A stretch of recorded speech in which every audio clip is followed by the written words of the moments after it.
In the heart of Paris, the cathedral people here call the soul of France is ready for its grand debut. 5 years ago, the world watched in horror as a raging fire consumed Notre Dame's roof, collapsing its iconic spire and plummeting debris into a monument full of national treasures. I feel like Paris is crying now, not just me. Nearly $1 billion later, and years of careful work from craftsmen and women, the country's national symbol is reborn. Artisans from around the world, including Hank Silver from New England, jumping in to help. Being on site and seeing all the different groups of craftspeople gather together, working together for the same goal, that was really an incredible thing to see.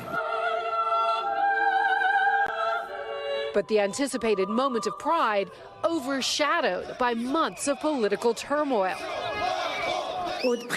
As of tonight, the French government has no prime minister, no legislative majority, and no budget approved ahead of next year. Critics pointing to the country's president, Emmanuel Macron, whose prime minister, Michel Barnier, was forced to resign following a vote of no confidence that collapsed his fragile government. The event shocking the French people. Barnier's was the first government to fall apart since the 1960s. It's a bloody mess. C'est la seule chose que je peux vous dire.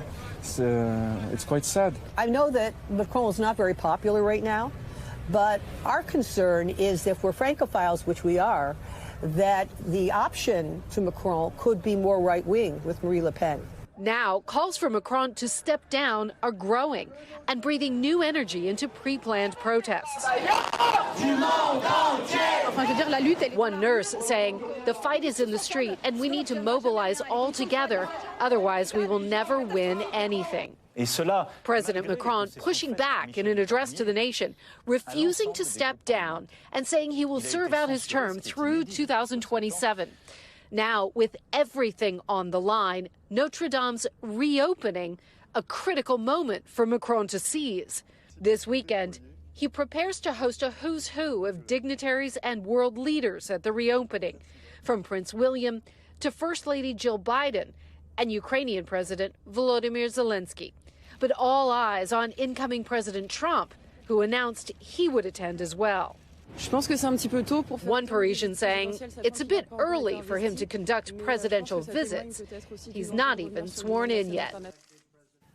Kelly Cobiella joins us tonight from Paris. And Kelly, I want to pick up on that last point there, right? President-elect Trump and Macron have had somewhat of an interesting relationship over the years. We were hearing reports they will be meeting over the weekend ahead of the opening ceremony.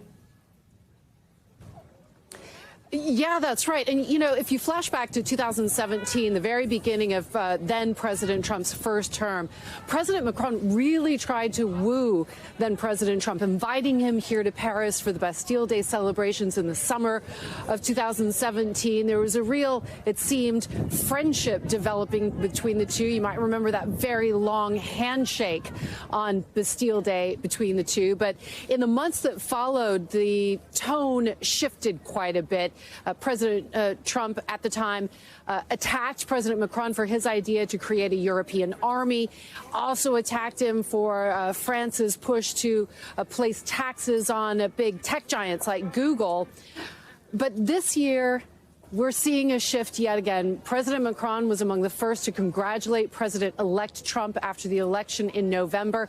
And now this invitation, as well as back-to-back meetings with President-elect Trump and Ukrainian President Volodymyr Zelensky. Tom, no, it's not clear yet. There's been no announcement that President-elect Trump and the Ukrainian president might meet. Tom?